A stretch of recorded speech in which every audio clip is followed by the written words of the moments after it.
So hello YouTube. Today we'll be taking a look at this Fieseler FE156 Stork and 148 scale from Humbrol Esci. It's an old kit. Really old kit actually. I'm not really expecting all that much out of it, really. As far as detail, it's going to be, even though I think it might be a little bit better than the old Revell kits probably. Not really sure. Let's see the box art. Look, and it has this weird target thing too. We have some other kits here. A10, A7, Corsair. It is really A4. I like the camouflage on it. Tornado, F-104 Starfighter, and an F-1 Mirage. Not really much else on the box art. See, the box is all falling apart. It's really old. Take a look at the instructions here. So we start here with the cockpit. Simple cockpit. A seat and a stick and whatever that is. You have a couple pieces for the bottom of the seat here. And cockpit floor looks pretty plain. Then we put this simple cockpit into the fuselage. There is an instrument panel with a decal. Then we go here. A couple framing pieces that go onto it. You see here, that's for the wings. And here's some transparent parts that go here on the sides.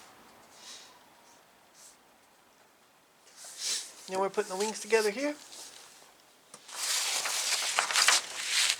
More construction with the wings, the flaps and everything.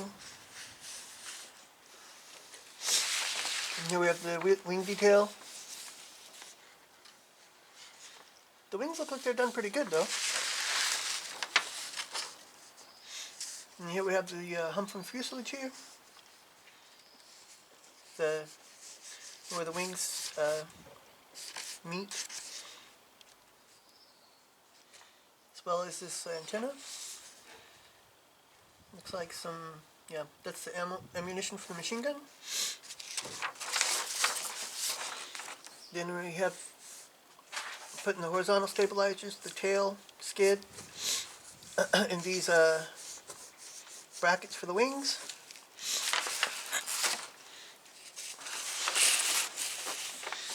Here we have the rear flaps, as well as these stabilizers here, and the rudder.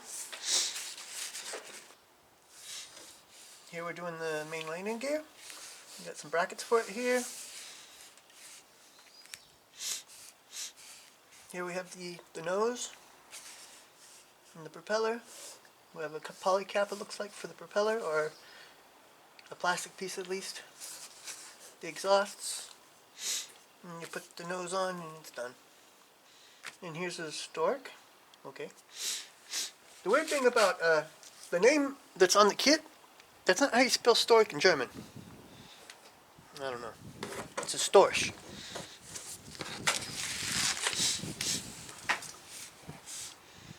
Then here we have our painting instructions. It looks like there's two versions. This is a Swiss version. Well, there's four versions, I think. Luftwaffe.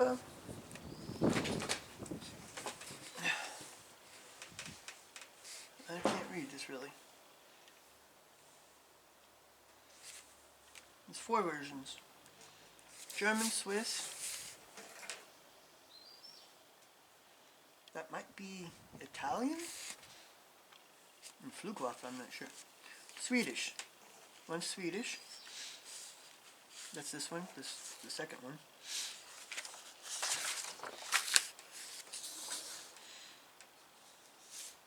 And here's the last one. So here's a decal sheet. We see German, Swiss, Spanish, and Swedish markings. It has a decent looking instrument panel. you can see that a lot of the white decals, well, a lot of the decals are yellowed, but that's easy to take care of. When you wet it, you have to flip it on both sides and clean it off, and then you have to use some decal set to get it up back on your kit.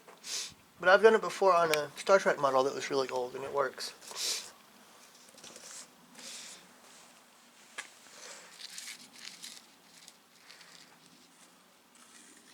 That's a nice looking decal sheet, and for as old as it is, I think it's good.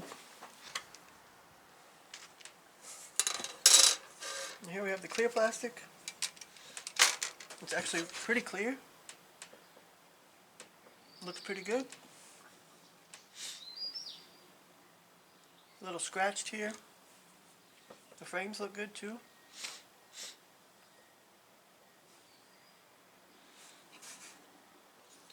There's only 2 more sprues. Here we have the fuselage. It has a nice texture to it. Of course it has raised panel lines, but it has a nice cloth texture to it, like it should, except for in here in the front, it's smooth. That would be the middle part. Here is also nice. The seat looks okay. No seat belt, no harness, but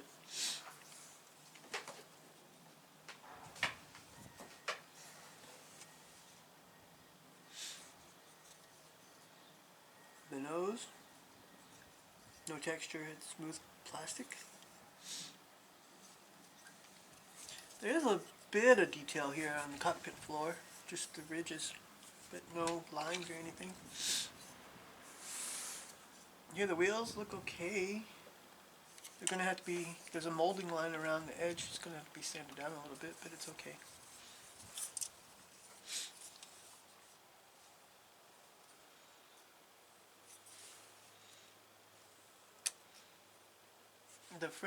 The framing parts for the wings and stuff look pretty good.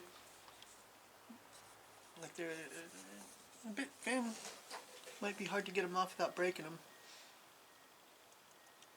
Have to take some real good care for it when take it off.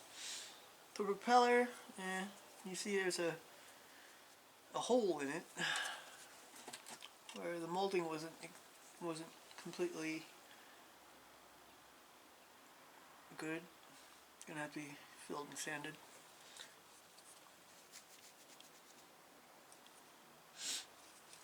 There is some detail on the interior of the cockpit on the side walls here.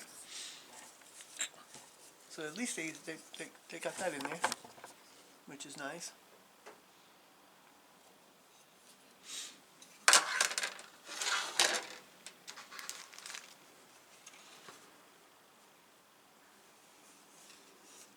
Here we have, you can see, the cloth part of the wings here. It's also, nice. It does have raised panel lines, of course. This old kit. All older kits always come with that.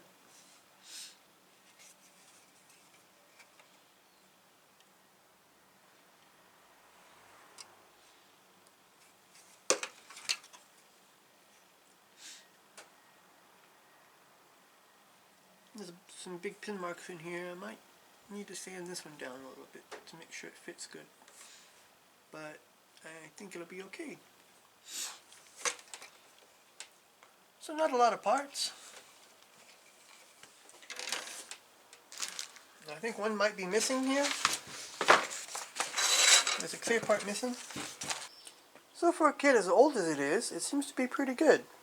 I'm not dissatisfied with it. I would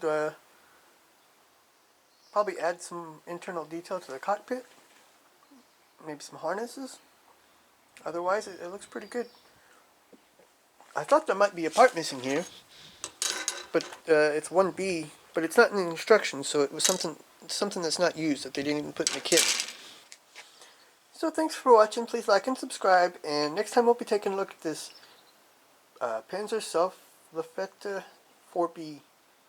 It's pretty much a Panzer 4 with a 10.5 centimeter artillery piece on it. It's kind of related to the Dicker Max, if anybody knows that one. But it has a smaller gun than the Dicker Max. And this is from Dragon, 135 skill, smart kit. So until then, bye.